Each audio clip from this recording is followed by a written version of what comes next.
പ്രാകാരത്തെ സംബന്ധിച്ച് ആദ്യം ചിന്തിച്ചു. അതിനുശേഷം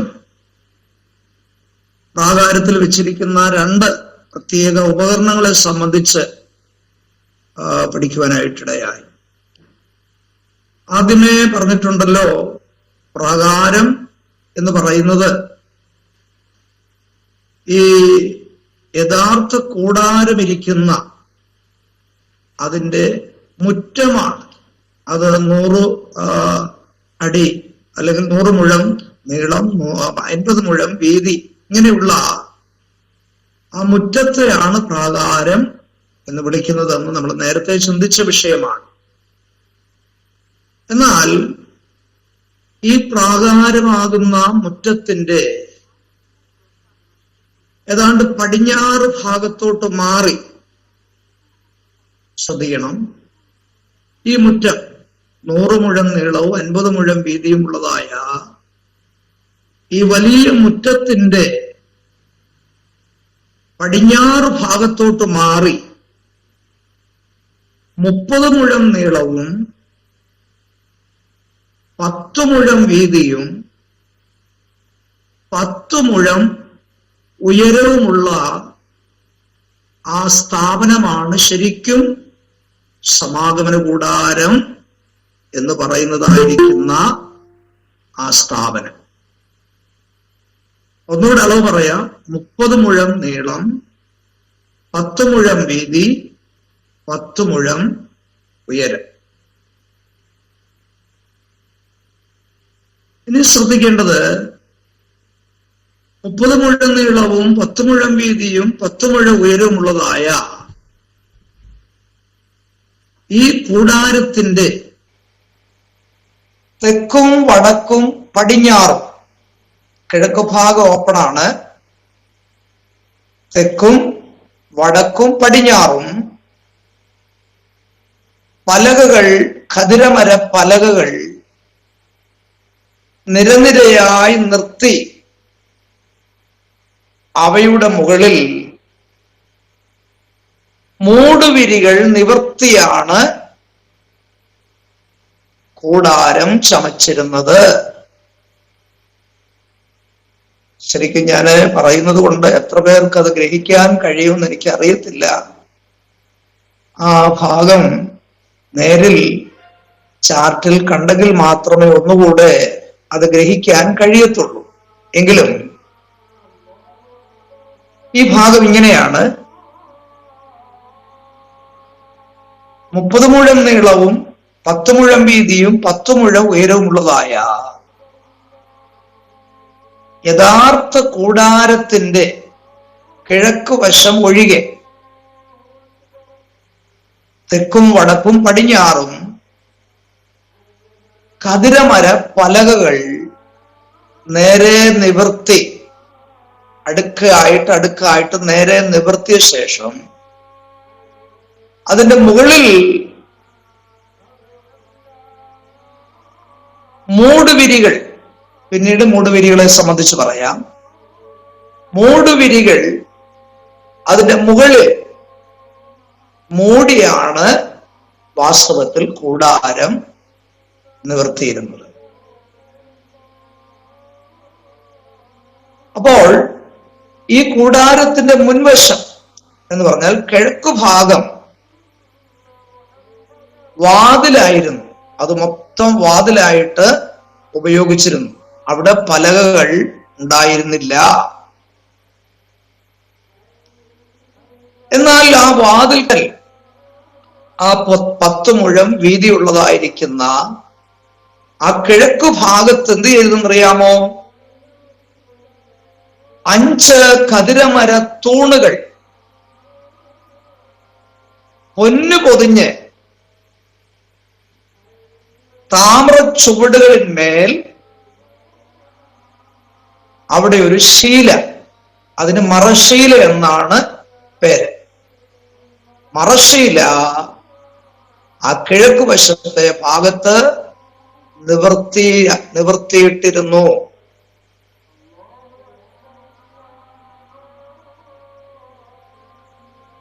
അതിന് 10 മുഴം നീളവും 10 മുഴം വീതിയുമുള്ള തയ്യൽ പണിയായിട്ട് നെയ്തെടുത്തതായ ആ ശീലയായിരുന്നു. അതിന്റെ പേര് ഞാൻ പറഞ്ഞല്ലോ, മറശീല. പൊന്നുകൊണ്ടുള്ളതായ കൊളുത്തുകൾ ഉണ്ടാക്കിയാണ് ഈ മറശീല അവിടെ തൂക്കിയിട്ടിരുന്നത്.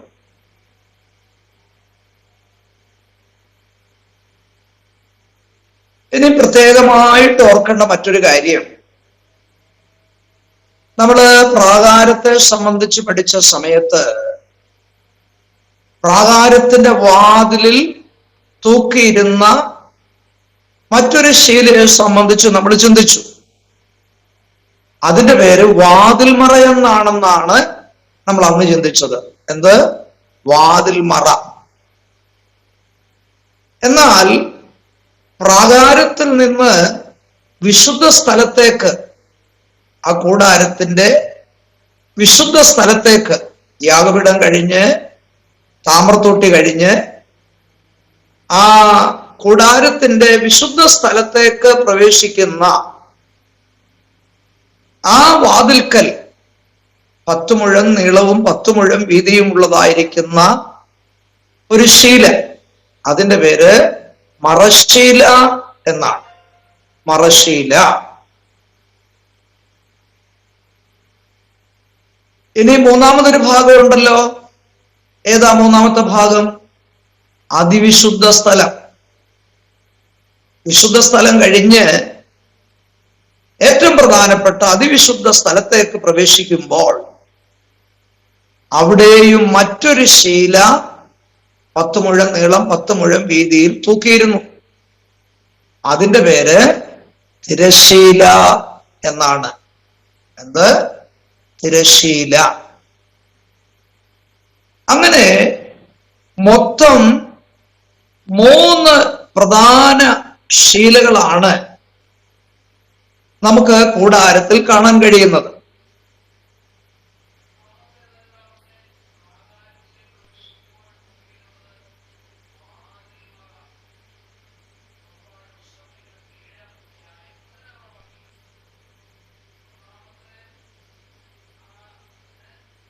വാതിൽ മറ എന്നാണ് പേര്. വാതിൽ മറ. പുറപ്പാട് 27:16.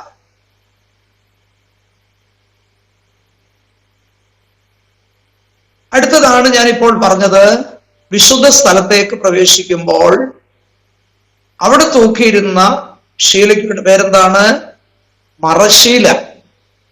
പുറപ്പാട് 26:37.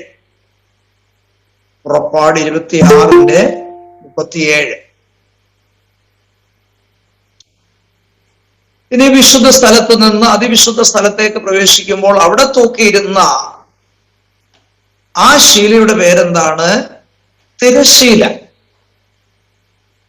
പുറപ്പാട് 26:21. ഈ 3 വാതിൽക്കലും തൂക്കിയിരുന്ന ഈ ശീലകളുടെ പേര് പ്രത്യേകം ഓർത്തിരിക്കണം.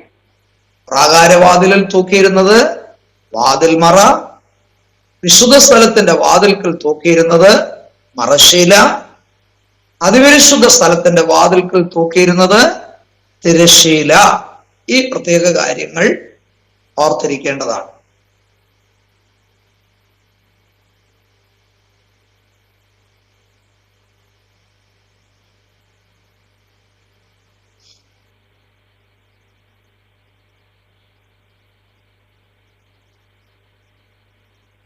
അപ്പോൾ വിശുദ്ധ സ്ഥലത്തേക്ക് പ്രവേശിക്കുന്നതായ വാതിൽക്കൽ തൂക്കിയിരുന്നതായ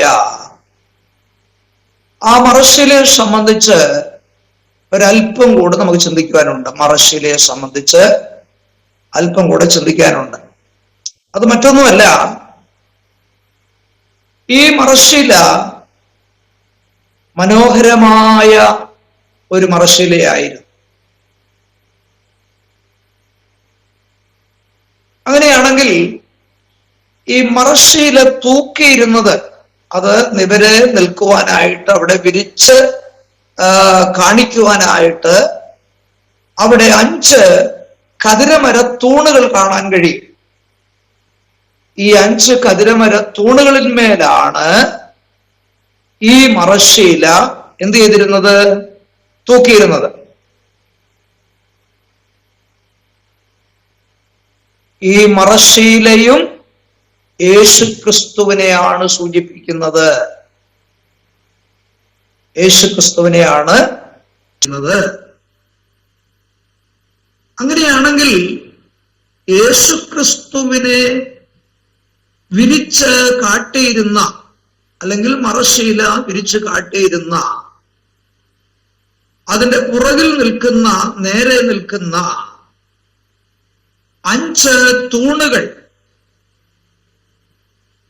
ഖദിരമര തൂണുകൾ,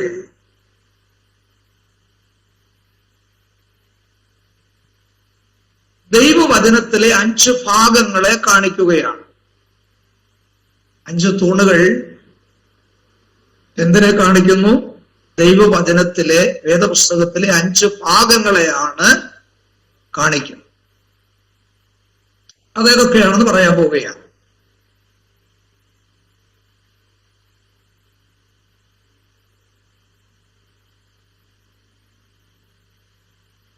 ഒന്ന്, ന്യായപ്രമാണം.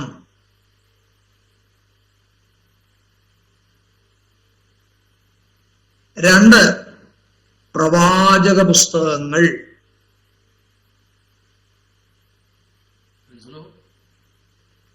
3,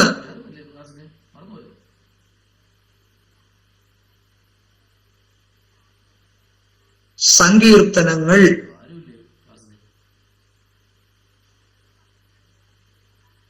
'ന്യായപ്രമാണം, പ്രവാചക പുസ്തകങ്ങൾ, സങ്കീർത്തനങ്ങൾ. 4, സുവിശേഷങ്ങൾ.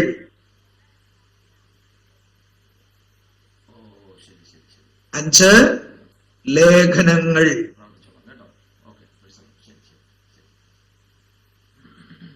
ഞാനീ പറയുന്ന വാക്യങ്ങൾ നോട്ട് ചെയ്യണം. ലൂക്കോസ് 24-ന്റെ 27-ഉം 44-ഉം. ലൂക്കോസ് 24-ന്റെ 27-ഉം 44-ഉം. 2 പത്രോസിന്റെ ലേഖനം 1-ാം അധ്യായം 20-21.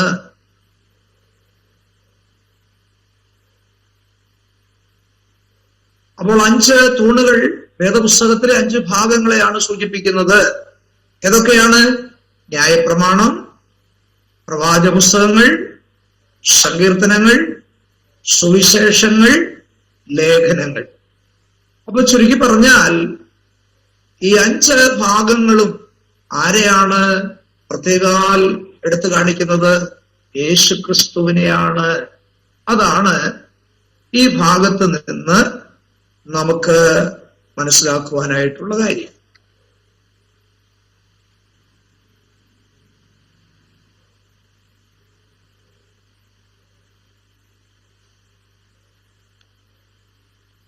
അതേ സമയത്ത് തന്നെ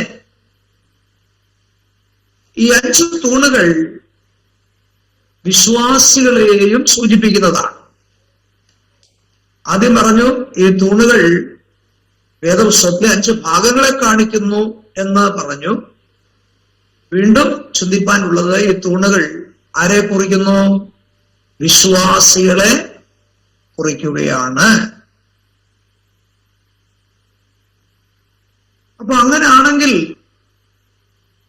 വേദപുസ്തകത്തിലെ 5 ഭാഗങ്ങൾ ക്രിസ്തുവിനെ വരച്ചു കാട്ടുന്നത് പോലെ വിശ്വാസികളാണ് ഈ തൂണുകളെങ്കിൽ, അപ്പോ തൂണുകളാകുന്ന വിശ്വാസികളുടെ ദൗത്യമാണ് സൗന്ദര്യ സമ്പൂർണനായിരിക്കുന്ന കർത്താവിനെ ഈ ലോകത്തിൽ നമ്മൾ എന്ത് ചെയ്യണം?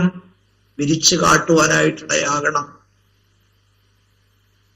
എന്ന് പറഞ്ഞാൽ വിശ്വാസികൾ പരിശുദ്ധാത്മാവിൽ നിറഞ്ഞ് കർത്താവിന്റെ ദിവ്യ സ്വഭാവത്തിന് കൂട്ടാളികളായി തീരുമ്പോൾ നമ്മുടെ ജീവിതത്തിലൂടെ, അനുഭവങ്ങളിലൂടെ നാം ആരെയാണ് കാണിക്കേണ്ടത്? നമ്മുടെ കർത്താവായിരിക്കുന്ന യേശുക്രിസ്തുവിനെയാണ് ലോകത്തിന് വരച്ചു കാട്ടേണ്ടിയിരിക്കുന്നത്. മനസ്സിലായല്ലോ? മാത്രമല്ല, ഈ തൂണുകൾ മരുഭൂമിയിൽ നിർത്തിയിരിക്കുന്നത്, വീണുപോകാതെ നിർത്തിയിരിക്കുന്നത് അതിന് ചുവട്ടിൽ താമ്ര ചുവടുകളിന്മേലാണ്. താമ്ര ചുവടുകളിന്മേലാണ് ഈ തൂണുകൾ ഉറപ്പിച്ചു നിർത്തിയിരിക്കുന്നത്. ഈ താമ്ര ചുവട് ആയിരിക്കുന്ന യേശു ക്രിസ്തുവിനെയാണ് സൂചിപ്പിക്കുന്നതെങ്കിൽ നാം ഉറച്ചു നിൽക്കേണ്ടത് ആരിലാണ്? നമ്മുടെ കർത്താവിൽ വേണം ഉറച്ചു നിൽക്കുവാൻ. ഇനി ഈ തൂണിനൊരു പ്രത്യേകതയുണ്ട്. കരത്തിന്റെ നമ്മൾ നേരത്തെ പഠിച്ചപ്പോൾ നമ്മള് അതിൽ പഠിച്ച 1-2 കാര്യങ്ങളുണ്ട്. ഇത് ആരുകൾ നിറഞ്ഞതാണെന്ന് പറഞ്ഞു, ഇല്ലേ? എന്ന് പറഞ്ഞാൽ മിനുസപ്പെടുത്തിയാൽ ഒരിക്കലും ഈ തൂണ് മിനുസമാകത്തില്ല. ആരുകൾ നിറഞ്ഞതാണ്. മാനുഷികമായിരിക്കുന്ന സ്വഭാവത്തെയാണ് അത് സൂചിപ്പിക്കുന്നത്. മാത്രമല്ല, ഇതിന്റെ കളർ എന്തോ പറഞ്ഞ് ഇരുണ്ട തവിട്ട് നിറം. അപ്പം ഈ ആരുകളും ഇതിന്റെ കളറൊന്നും വെളിയിൽ കാണാതെ ഈ തൂണ് പൊന്നുകൊണ്ട് എന്ത് ചെയ്തിരിക്കുക? പൊതിഞ്ഞിരിക്കുക. പൊന്നുകൊണ്ട് പൊതിഞ്ഞിരിക്കുക എന്ന് പറഞ്ഞാൽ അതിന്റെ അർത്ഥം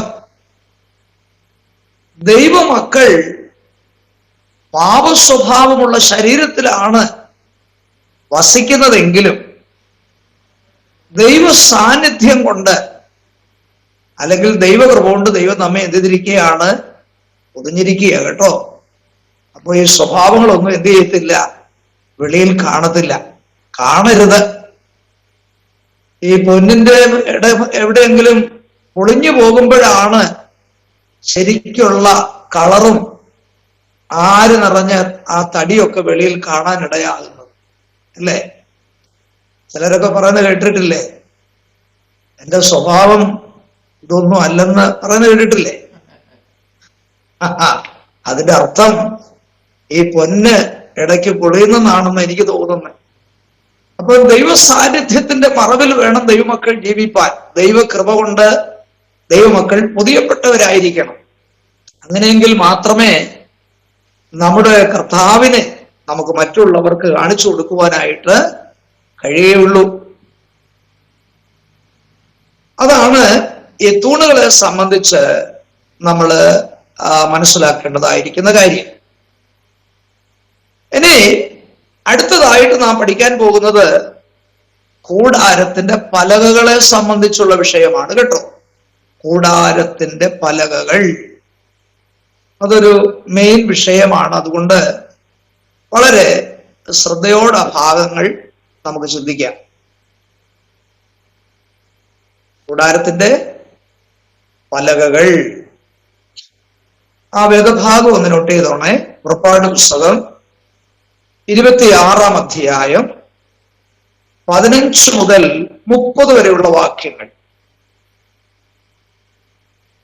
പുറപ്പാട് 26-ന്റെ 15 മുതൽ 30 വരെയും 36-ാം അധ്യായം 20 മുതൽ 34 വരെയുള്ള വാക്യങ്ങൾ.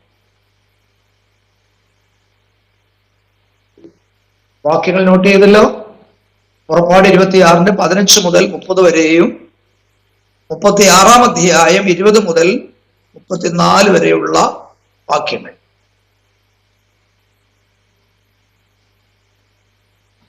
ശ്രദ്ധിക്കുക.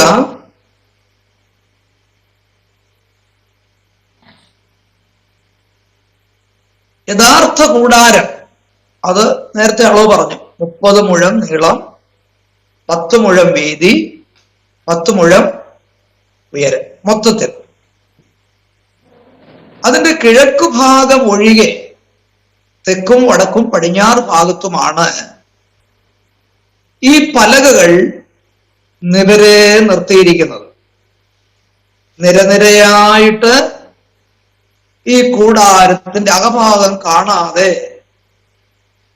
ഇത് നിവരെ നിൽക്കുന്ന പലകകളായിട്ട് നിർത്തിയിരിക്കുകയാണ്. എന്നിട്ട് അതിന്റെ മുകളിൽ മൂടുവരിയിട്ടാണ് ഇത് മൂടിയിരുന്നത്. ഞാനത് നേരത്തെ ഓർപ്പിച്ചല്ലോ. അങ്ങനെയാണെങ്കിൽ ഈ പലകകളെല്ലാം കൂടെ എണ്ണി നോക്കിയാൽ മൊത്തം 48 പലകകളുണ്ട് കേട്ടോ. തെക്കും വടക്കും പടിഞ്ഞാറുമായിട്ട് എത്ര പലകകളാണ്? 48 പലകകൾ. തെക്ക് വടക്ക് ഭാഗങ്ങളിൽ, അതായത് 30 മുഴം നീളമാണല്ലോ, പടിഞ്ഞാറ് വശവും കിഴക്ക് വശവും 10 മുഴം വീതി. അപ്പൊ അങ്ങനെയാണെങ്കിൽ ഈ തെക്കും വടക്കുമായിട്ട് ആ നീളത്തിലുള്ള 2 ഭാഗങ്ങളിൽ 20 പലകകൾ വീതമാണ്. തെക്ക് 20 പലക, പിന്നെ വടക്ക് 20 പലക. ഇനി പോയിട്ട് പടിഞ്ഞാറ് വശം, കിഴക്ക് വശം മറശ്ശീല തൂക്കിയിരിക്കുകയാണല്ലോ, അവിടെ പലകയില്ല കേട്ടോ. പടിഞ്ഞാറ് വശത്ത് 6 പലക. അപ്പോ 40 6 46 എന്നിട്ട് മൂലയ്ക്ക് 2 എണ്ണം, 2 മൂലകൾക്കും ഓരോ പലക വീതം. അപ്പൊ എത്ര എണ്ണമായി? 48 പലക. മനസ്സിലായല്ലോ? നെടിവശങ്ങളിൽ 20 വീതവും, അങ്ങനെ 20 20 40. പുറകിൽ പടിഞ്ഞാറ് വശത്ത് 6 പലക, അതിന്റെ കോർണറിൽ ഓരോ പലക വീതം 2 എണ്ണം. അപ്പം 46 2 48 പലക. ഇങ്ങനെയാണ് കൂടാരത്തിന്റെ പലകകളുടെ പ്രത്യേകത. മൂലപ്പലക എന്ന് പറയുന്ന 2 എണ്ണം കേട്ടോ.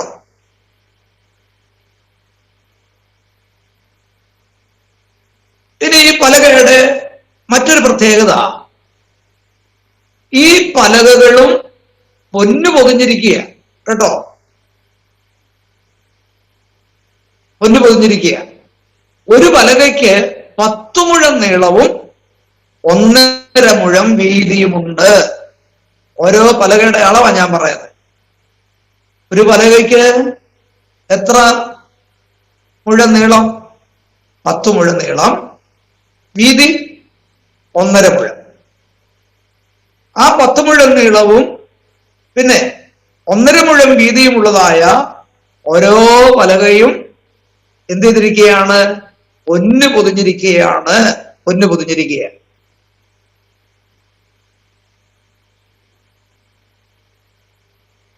എന്നിട്ട്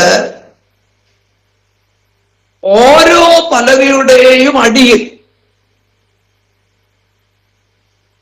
2 വെള്ളിച്ചുവടുകൾ ഉണ്ട് കേട്ടോ. അപ്പൊ ഒരു പലക നിർത്തിയിരിക്കുന്നത്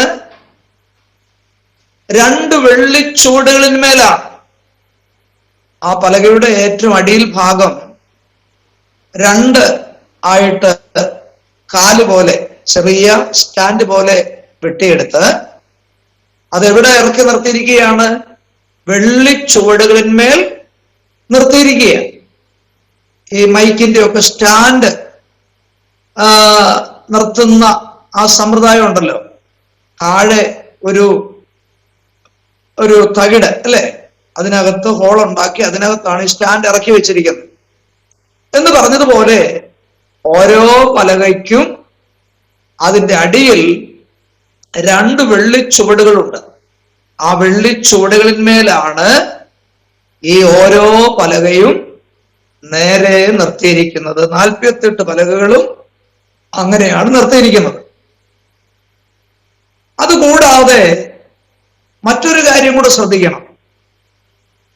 നമ്മുടെ വീടിന്റെ ഡബിൾ ഡോർ വരുമല്ലോ, 2 ഡോർ വരുമല്ലോ ചില വാതിലുകൾ. ഒറ്റ ഡോറല്ല, 2 ഡോർ വരും.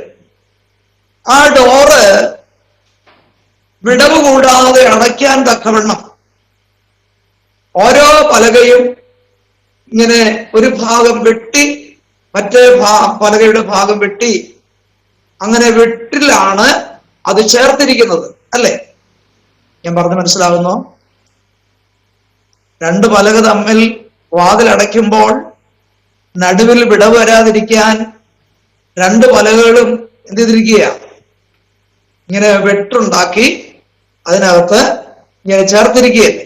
അതുപോലെ ഒരു പലക മറ്റൊരു പലകയുമായി ചേർന്നിരിക്കത്തക്കവണ്ണം ഈ പലകകൾക്ക് എന്ത് ചെയ്തിരുന്നു?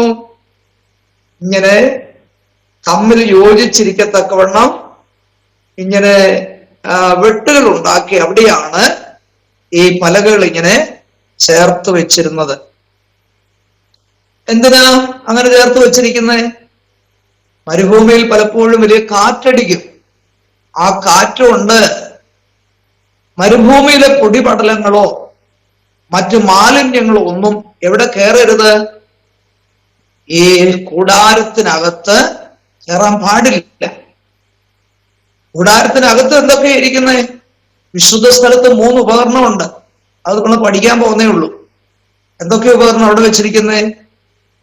നിലവിളക്കുണ്ട്, കാഴ്ചയപ്പത്തിന്റെ മേശയുണ്ട്, ധൂപപീഠമുണ്ട് വിശുദ്ധ സ്ഥലത്ത്. അതിനോട് ചേർന്ന് പുറകിൽ അതിപരിശുദ്ധ സ്ഥലത്ത് നിയമപ്പെട്ടവുമുണ്ട്, കൃപാസനമുണ്ട്. ഇതൊക്കെ അഭിഷേകം ചെയ്യപ്പെട്ട ഉപകരണങ്ങളാണ്. അപ്പൊ ആ അഭിഷേകം ചെയ്യപ്പെട്ട ഉപകരണങ്ങളിലൊന്നും ഈ പൊടിപടലങ്ങൾ, മാലിന്യങ്ങൾ പറ്റാതിരിക്കാൻ വേണ്ടിയാണ് അതിന് ചുറ്റിലുമായി പലകകൾ ഇങ്ങനെ ചേർന്നിരിക്കത്തക്കവണ്ണം വെട്ടുണ്ടാക്കി അതിൽ ഘടിപ്പിച്ചിരിക്കുന്നത്. കാരണം കാറ്റടിച്ച് ഇതിൻ്റെ ഉള്ളിലിരിക്കുന്നതായ ആ അഭിഷേകം ചെയ്യപ്പെട്ട ഉപകരണങ്ങളൊന്നും എന്ത് ചെയ്യരുത്? മാലിന്യപ്പെട്ടു പോകുവാനായിട്ട് ഇടയാകരുത്. അതിനു വേണ്ടിയാണ് പലകകൾ അങ്ങനെ ക്രമീകരിച്ചിരിക്കുന്നത്. അത്ര മനസ്സിലായല്ലോ? അങ്ങനെ പറയാൻ ഒക്കത്തുള്ളൂ. ഇനി അടുത്തതായിട്ട് ഈ പലകകൾ നേരെ നിൽക്കുവാൻ തക്കവണ്ണം പലകകൾ തമ്മിൽ യോജിച്ചിരിക്കുവാനായിട്ട് അന്താഴങ്ങൾ ചെലുത്തിയിരുന്നു. അന്താഴം, അത്താഴമല്ല, അന്താഴം. എന്തോ ഈ അന്താഴം എന്ന് പറയുന്നത്? നമുക്ക് ഈ പഴയ വീടുകളിൽ, പണ്ടത്തെ വീടുകളൊക്കെ ശ്രദ്ധിച്ചാൽ മുമ്പേ പറഞ്ഞതുപോലെ ഈ 2 പലകകൾ ചേർത്ത് വെച്ചിരിക്കുന്ന വാതിലിന്റെ അവിടെ പണ്ടൊക്കെ പലകകളിൽ പ്രത്യേകം സംവിധാനങ്ങൾ ക്രമപ്പെടുത്തി അകത്തുകൂടെ 2 പലകളെയും തമ്മിൽ ബന്ധിക്കുന്ന വേറൊരു പലക കഷണം, അല്ലേ? അങ്ങനെ കണ്ടിട്ടുണ്ടല്ലോ. അങ്ങനെ ഓർത്താ മതി. അതാണ് അന്താഴം എന്ന് പറയുന്നത് എന്ന് ഓർത്താ മതി. അപ്പം 5 അന്താഴങ്ങളാണ് ഈ പലകകളിൽ ക്രമീകരിച്ചിരുന്നത്. 5 അന്താഴങ്ങൾ. മോളിൽ 2 അന്താഴം, താഴെ 2 അന്താഴം. അപ്പൊ മുകളിലും താഴെയുമായി ഈ 2 അന്താഴങ്ങളും അത് 2 പലകളെ, അടുത്ത് നിൽക്കുന്ന 2 പലകളെ തമ്മിൽ ബന്ധിപ്പിച്ചിരുന്ന അന്താഴങ്ങളാണ് 4 എണ്ണം. മുകളിലും 2, താഴെയും 2. അപ്പൊ ആ അന്താഴത്തിന്റെ പ്രത്യേകത എന്താ? അടുത്ത് നിൽക്കുന്ന 2 പലകളെ മാത്രമേ മുകളിലും താഴെയുള്ളതായ ഈ 2 അന്താഴങ്ങൾ ബന്ധിച്ചിരുന്നുള്ളൂ. എന്നാൽ ഇതിന്റെ മധ്യത്തിലൂടെ മറ്റൊരു അന്താഴം ഉണ്ടായിരുന്നു. ആ അന്താഴത്തിന്റെ പ്രത്യേകത 48 പലകകളെയും ബന്ധിച്ചിരുന്ന അന്താഴമാണ് ഏറ്റവും നടുവിലത്തെ അന്താഴം. മൊത്തം എത്ര അന്താഴം എന്ന് പറഞ്ഞ്? 5 എണ്ണം. മുകളിലും താഴെയുള്ളതായിരിക്കുന്ന ഈ 2 അന്താഴങ്ങളുടെ പ്രത്യേകത എന്താണ്? അടുത്ത് നിൽക്കുന്ന 2 പലകളെ മാത്രമേ മുകളിലും താഴെയുള്ളതായിരിക്കുന്ന 2 അന്താഴങ്ങൾ ബന്ധിച്ചിരുന്നുള്ളൂ. എന്നാൽ 5ാമതായിട്ടുള്ള നടുവിലത്തെ അന്താഴത്തിന്റെ പ്രത്യേകത എന്താ പറഞ്ഞേ? ഈ അറ്റം മുതൽ മറ്റേ അറ്റം വരെ 48 പലകകളെയും ഒരുപോലെ ഒന്നായി ബന്ധിച്ചിരുന്ന അന്താഴമാണ് ഏറ്റവും നടുവിലത്തെ അന്താഴം.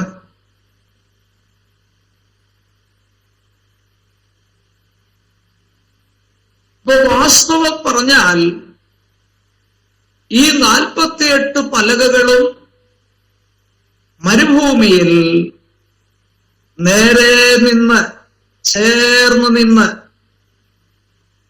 കൂടാരത്തിനകത്തുള്ളതായിരിക്കുന്ന അഭിഷേകം ചെയ്യപ്പെട്ട ഈ ഉപകരണങ്ങളെയെല്ലാം പൊടിപടലങ്ങൾ കയറി അശുദ്ധമാക്കാതെ അതിനെ പരിപാലിച്ച് സൂക്ഷിച്ച് നിർത്തിയത് ഈ പലകകളാണ് എന്ന് പ്രത്യേകം നമ്മൾ ഓർത്തിരിക്കണം. ഇനി അതിന്റെ ഒരു ആത്മീയ വശം നാം ചിന്തിച്ചാൽ, പുതിയ നിയമകാലത്ത് ദൈവത്തിന്റെ വ്യവസ്ഥ എന്താണെന്നറിയാമോ? അപ്പോസ്തല പ്രവൃത്തി 7:48 17:24 അപ്പോസ്തല പ്രവൃത്തി 7:48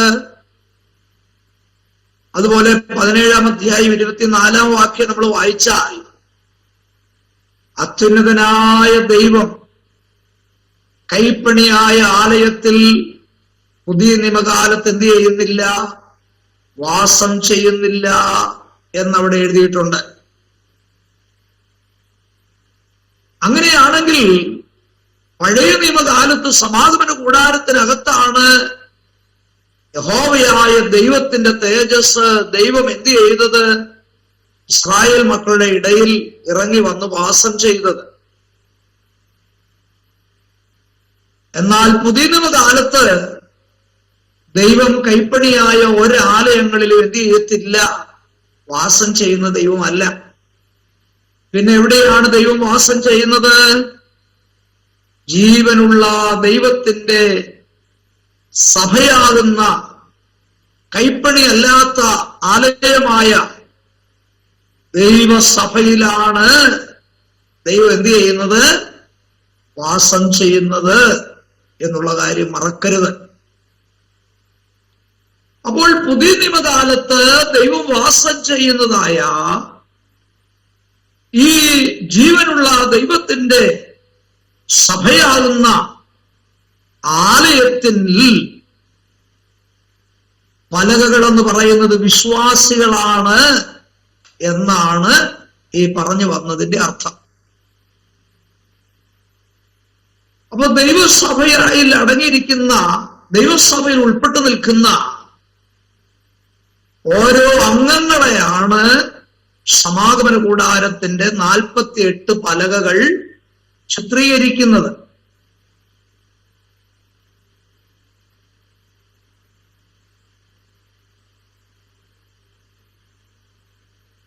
അപ്പോൾ ഭൂലോകത്തിന്റെ എല്ലാ അറുതികളിൽ നിന്നും ദൈവം വിളിച്ചു വേർതിരിച്ച് ദൈവസഭയുടെ അംഗങ്ങളാക്കി ദൈവം നിർത്തിയിരിക്കുന്നതാണ് സഭയെങ്കിൽ, ആ സഭയുടെ ഉള്ളിലാണ് നമ്മുടെ കർത്താവ് എന്ത് ചെയ്യുന്നത്?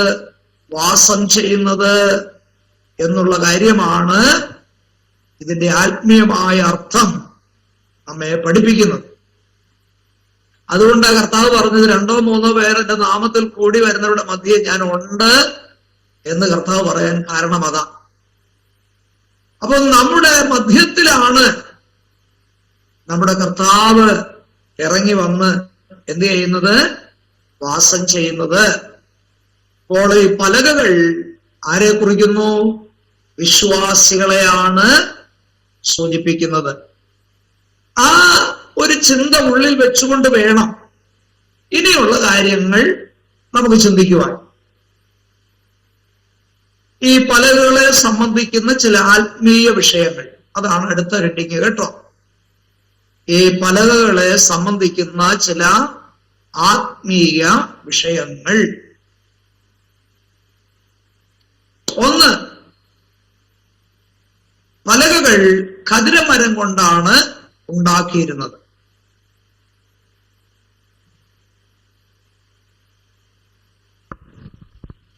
ഖദിരമരത്തിന്റെ പ്രത്യേകതകൾ നമ്മൾ നേരത്തെ എഴുതിയിട്ടുണ്ടല്ലോ.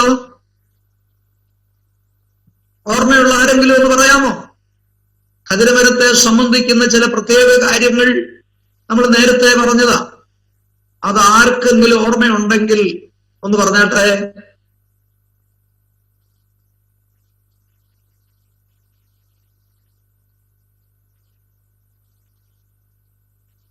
ആരും ഓർക്കുന്നില്ല. ഖദിരമര ആരുകൾ നിറഞ്ഞതാണ്. ഇരുണ്ട നിറമുള്ളതാണ്. ആരുകൾ നിറഞ്ഞതാണ്. പിന്നെന്താ,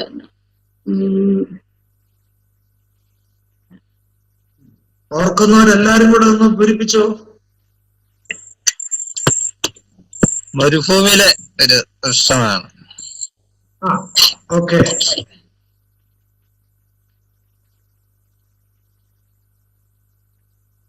നമ്മൾ ഓർത്ത് വെച്ചെങ്കിൽ മാത്രമേ പറയാനൊക്കത്തുള്ളൂ കേട്ടോ. പെട്ടെന്ന് നോക്കിയേ കാണത്തില്ല ചിലപ്പോ. മുള്ളുകൾ നിറഞ്ഞ ഫലങ്ങളുള്ളതാണ്. അതിന്റെ തടി കേടുകൂടാതെ ദീർഘകാലം ഇരിക്കുന്നതാണ്. വള്ളിപ്പടർപ്പുകളാൽ ചുറ്റപ്പെട്ട വൃക്ഷമാണ്. കൂട്ടമായി വളരുന്ന വൃക്ഷമാണ്. മരുഭൂമിയിൽ വളരുന്നതാണ്. അല്ലേ? ഇതൊക്കെ നമ്മൾ ചിന്തിച്ച കാര്യമാണ്. അങ്ങനെയാണെങ്കിൽ ഈ പലകകളെല്ലാം ഉണ്ടാക്കിയിരുന്നത് എന്തുകൊണ്ടാണ്? ഖദിരമരം കൊണ്ടാണ്. ഈ ഖദിരമരം വാസ്തവത്തിൽ പാപത്തിന്റെ പ്രകൃതിയുള്ളതായ മനുഷ്യനെയാണ് ഈ ഖദിരമരം സൂചിപ്പിക്കുന്നത്. അങ്ങനെയാണെങ്കിൽ പാപത്തിലായിരുന്ന മനുഷ്യവർഗത്തെ നമ്മുടെ കർത്താവ് ക്രൂശിലെ മരണം കൊണ്ട് വിലയ്ക്ക് വാങ്ങിയിട്ട് പാപ സ്വഭാവങ്ങളോടുകൂടിയ മനുഷ്യരെ രൂപാന്തരപ്പെടുത്തി ദൈവസഭയുടെ അംഗങ്ങളാക്കി എന്നാണ് ഈ പലകയെ സംബന്ധിച്ച് ഒന്നാമതായിട്ട് നമുക്ക് പറയുവാനായിട്ടുള്ളത്. പലകകൾ ഖദിരമരങ്ങൾ ഉണ്ടാക്കിയിരുന്നു എന്ന് പറഞ്ഞാൽ പാപികളായ മനുഷ്യർക്ക് രൂപാന്തരം വരുത്തി ദൈവസഭയുടെ അംഗങ്ങളാക്കി തീർത്തിരിക്കുന്നു എന്നാണ് ആ ഭാഗത്ത് നിന്ന് ഗ്രഹിക്കാനായിട്ടുള്ളത്. ഇനി രണ്ട്, പലകകൾ വെള്ളി ചുവടുകളിന്മേൽ നിർത്തിയിരുന്നു. പലകകൾ വെള്ളി ചുവടുകളിന്മേൽ നിർത്തിയിരുന്നു. അതിന്റെ ഒരു ആത്മീയ അർത്ഥം പറയാൻ പോവുക.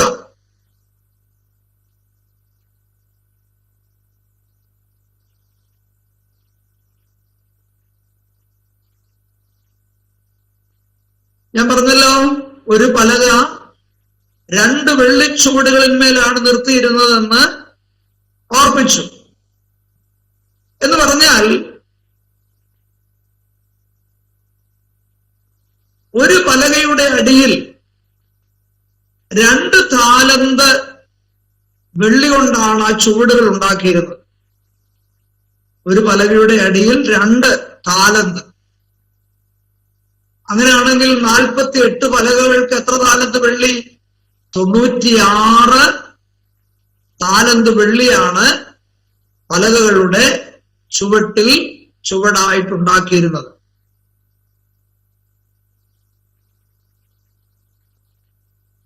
വെള്ളി യേശുവിന്റെ രക്തത്താലുള്ള വീണ്ടെടുപ്പിനെ കുറിക്കുന്നതാണ്.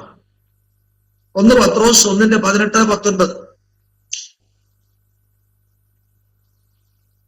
ഇസ്രായേൽ മക്കളോട് ഒരാളിൽ നിന്ന് 2 ശേക്കൽ വെള്ളി വീതം അവിടെ ശേഖരിക്കുന്നത് നമുക്ക് കാണാൻ കഴിയും മോശ. അപ്പോൾ അത് വീണ്ടെടുപ്പിന്റെ വിലയാണ്. അങ്ങനെയെങ്കിൽ വെള്ളി ചുവടുകളിൽ മേൽ പലക നിർത്തിയിരിക്കുന്നു എന്ന് പറഞ്ഞാൽ അതിന്റെ അർത്ഥം യേശുവിന്റെ രക്തത്താലുള്ള വീണ്ടെടുപ്പിനെ ആശ്രയിച്ചാണ് ഒരു വിശ്വാസിയുടെ നിലനിൽപ്പ് എന്നാണ് അതിന്റെ അർത്ഥം കാണുവാൻ കഴിയുന്നത്. 1 പത്രോസ് 1:18-19 വ്യർത്ഥവും പിതൃപാരമ്പര്യവുമായ നിങ്ങളുടെ നടപ്പിൽ നിങ്ങളെ വീണ്ടെടുത്തിരിക്കുന്നത് പൊന്ന് വെള്ളി മുതലായ അഴിഞ്ഞു പോകുന്ന വസ്തുക്കളെ കൊണ്ടല്ല, പിന്നെ ക്രിസ്തു എന്ന നിർദോഷവും നിഷ്കളങ്കവുമായ കുഞ്ഞാടിന്റെ വിലയേറിയ രക്തം. അപ്പോൾ യേശുവിന്റെ രക്തത്താലുള്ളതായ വീണ്ടെടുപ്പിനെയാണ് വെള്ളി അവിടെ സൂചിപ്പിക്കുന്നത്. മാത്രമല്ല വെള്ളി ദൈവവചനത്തെയും സൂചിപ്പിക്കുന്നു. 12-ാം സങ്കീർത്തനം 6-ാം വാക്യവും സദൃശവാക്യങ്ങൾ 30-ന്റെ 5-ാം വാക്യവും അതിനാധാരമാണ്. നിലത്തുലയിൽ 7 പ്രാവശ്യം ശുദ്ധി ചെയ്ത് വെള്ളി പോലെയാണ് ദൈവവചനം എന്ന് സങ്കീർത്തനക്കാരൻ പറഞ്ഞിരിക്കുന്നത് കാണാൻ കഴിയും. അപ്പോൾ വെള്ളി വീണ്ടെടുപ്പിനെ മാത്രമല്ല സൂചിപ്പിക്കുന്നത്, ദൈവവചനത്തെയും സൂചിപ്പിക്കുന്നു. അപ്പോൾ ഒരു വിശ്വാസിയുടെ ലോകത്തിലെ നിലനിൽപ്പെന്ന് പറയുന്നത് യേശുവിന്റെ രക്തത്തിലും ദൈവത്തിന്റെ വചനത്തിലുമാണ് എന്നാണ് അവിടെ നമുക്ക് മനസ്സിലാക്കാൻ കഴിയുന്നത്. അപ്പൊ ദൈവവചനത്തിൽ ദൈവമക്കൾ ഉറച്ചു നിൽക്കണം കേട്ടോ. അല്ലെങ്കിൽ മരുഭൂമിയിലെ കാറ്റും പ്രതികൂലങ്ങളും അടിക്കുമ്പോൾ പലകകൾ വിശ്വാസികൾ അത് വീണുപോകാനുള്ള സാധ്യത ഉണ്ട്. അപ്പോൾ യേശുവിന്റെ രക്തത്തിൽ ആശ്രയിക്കണം, ദൈവവചനത്തിലും ദൈവമക്കൾ എന്ത് ചെയ്യണം? ആശ്രയിക്കണം എന്നാണ് അവിടെ നമുക്ക് ഗ്രഹിപ്പാൻ കഴിയുന്നത്. അടുത്തതായിട്ട് പലകയുടെ 3-ാമത്തെ പ്രത്യേകത പലകകൾ പൊന്നുകൊണ്ട് പൊതിഞ്ഞിരുന്നു എന്നുള്ളതാണ്. പലകകൾ പൊന്നുകൊണ്ട് പൊതിഞ്ഞിരുന്നു.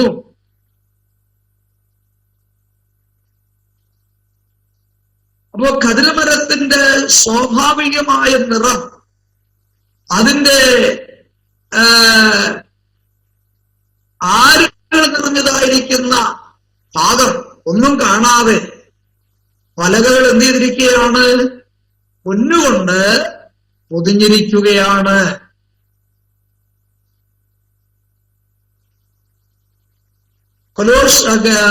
എഫെസ്യ ലേഖനം 3-ാം അധ്യായത്തിന്റെ ഗലാത്യ ലേഖനം 3-ാം അധ്യായത്തിന്റെ 27-ാം വാക്യം നമ്മൾ വായിച്ചാൽ യേശുവിനോട് ചേരുവാൻ സ്നാനമേറ്റിരിക്കുന്ന നിങ്ങളെല്ലാവരും ക്രിസ്തുവിനെ ധരിച്ചിരിക്കുന്നു എന്ന് അവിടെ കാണുവാനായിട്ട് കഴിയും. അപ്പോൾ നമ്മൾ എന്ത് ചെയ്തിരിക്കുകയാണ്? ക്രിസ്തുവിനെയാണ് ധരിച്ചിരിക്കുന്നത്. കർത്താവിന്റെ തേജസ് കൊണ്ട് ദൈവം നമ്മെ പൊതിഞ്ഞിരിക്കുകയാണ്. രക്ഷിക്കപ്പെട്ട് സ്നാനപ്പെട്ട പരിശുദ്ധാത്മാവ് പ്രാപിച്ച ഓരോ ദൈവ പൈതലിനെയും ദൈവം പൊതിഞ്ഞിരിക്കുന്നത് ദൈവ തേജസ് കൊണ്ടാണ് കേട്ടോ. ദൈവ തേജസ് കൊണ്ടാണ്. അത് നമുക്ക് തന്നെ മനസ്സിലാക്കാൻ കഴിയത്തില്ലെങ്കിലും നമ്മെ മറ്റുള്ളവർ നോക്കുമ്പോ നമ്മുടെ മുഖത്ത് ദൈവ തേജസ് പ്രസരിക്കുന്നത് അവർക്ക് കാണാൻ കഴിയും. അതുകൊണ്ടാണ് പലപ്പോഴും ചോദിക്കുന്നത്, നിങ്ങള് ഒരു ദൈവപൈതലാണോ എന്ന് ചോദിക്കാറുണ്ട്. അപ്പൊ അതിന്റെ അർത്ഥം ദൈവ തേജസ് കൊണ്ട് ദൈവം നമ്മെ എന്ത് ചെയ്തിട്ടുണ്ട്? പൊതിഞ്ഞിട്ടുണ്ട്. യേശുക്രിസ്തു ആരാണ്? ദൈവ തേജസ്സിന്റെ പ്രഭയാണ്. എബ്രായ ലേഖനം 1-ാം അധ്യായത്തിന്റെ 3-ാം വാക്യം. അപ്പൊ സ്നാനമേറ്റ ഒരാള് പഴയ മനുഷ്യനെ അവന്റെ പ്രവൃത്തികളോടുകൂടെ ഉരിഞ്ഞു കളഞ്ഞിട്ട് അത് യേശുവിനെ എന്ത് ചെയ്തിരിക്കുകയാണ്? ധരിച്ചിരിക്കുകയാണ്. നമ്മുടെ ശരീരം കാണാതെ നമ്മെ മറ്റുള്ളവർ നോക്കുമ്പോൾ നമ്മൾ ധരിച്ചിരിക്കുന്ന വസ്ത്രം അവർ കാണുന്നത് പോലെ നമ്മുടെ ജഡിക സ്വഭാവങ്ങൾ ലോകം കാണാതിരിക്കുവാൻ നാം ക്രിസ്തുവിനെ എന്ത് ചെയ്തിരിക്കുകയാണ്? ധരിച്ചിരിക്കുകയാണ്. അതാണ് പലകകൾ പൊന്നുകൊണ്ട് പൊതിഞ്ഞിരിക്കുന്നു എന്ന് പറഞ്ഞതിന്റെ അർത്ഥം. അടുത്തത് ഈ പലകയെ സംബന്ധിച്ചുള്ളതായിരിക്കുന്ന അടുത്ത വിഷയം, പലകകൾ നിവരെയാണ് നിന്നിരുന്നത്. പലകകൾ നിവരെ നിന്നിരുന്നു.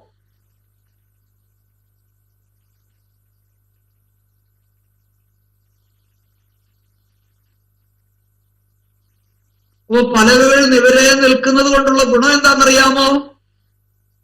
തമ്മിൽ അത് ചേർന്നിരിക്കും. തമ്മിൽ ചേർന്നിരിക്കും. അപ്പം പലകകൾ നിവരെ നിന്നതുകൊണ്ടാണ് വിടവുകൾ കൂടാതെ അത് ചേർന്നിരിക്കുവാൻ കാരണമുണ്ടായത്. അത് ഞാൻ ഓർപ്പിച്ചല്ലോ. കൂടാരത്തിനകത്തിരിക്കുന്ന അഭിഷേകം ചെയ്യപ്പെട്ട എല്ലാ ഉപകരണങ്ങളും മലിനപ്പെടാതെ ഇരിക്കുവാൻ അത് ചേർന്നിരുന്നതാണ് കാരണം. അവിടെ വിടവുകൾ ഉണ്ടായിരുന്നില്ല. എന്തുകൊണ്ട്? അത് നിവരെ നിന്നിരുന്നത് കൊണ്ട്.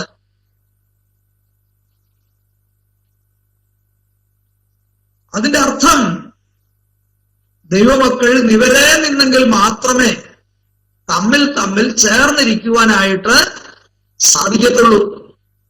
അത് ദൈവമക്കളുടെ ഐക്യതയെ സൂചിപ്പിക്കുന്നതാണ് കേട്ടോ. വിശ്വാസികൾ തമ്മിൽ എന്ത് ചെയ്യണം? ഐക്യമുള്ളവരായിരിക്കണം. വിശ്വാസി മറ്റൊരു വിശ്വാസിയോട് ചേർന്നിരിക്കണം. അല്ലെങ്കിൽ അവിടെ വിടവുണ്ടാകും. സാത്താൻ ആ വിടവിൽ കൂടെ ദൈവസഭയ്ക്കകത്ത് കയറും. അപ്പോൾ വിശ്വാസികൾ ഐക്യപ്പെട്ടിരിക്കണം. അതാണ് ആ ഭാഗം നമ്മെ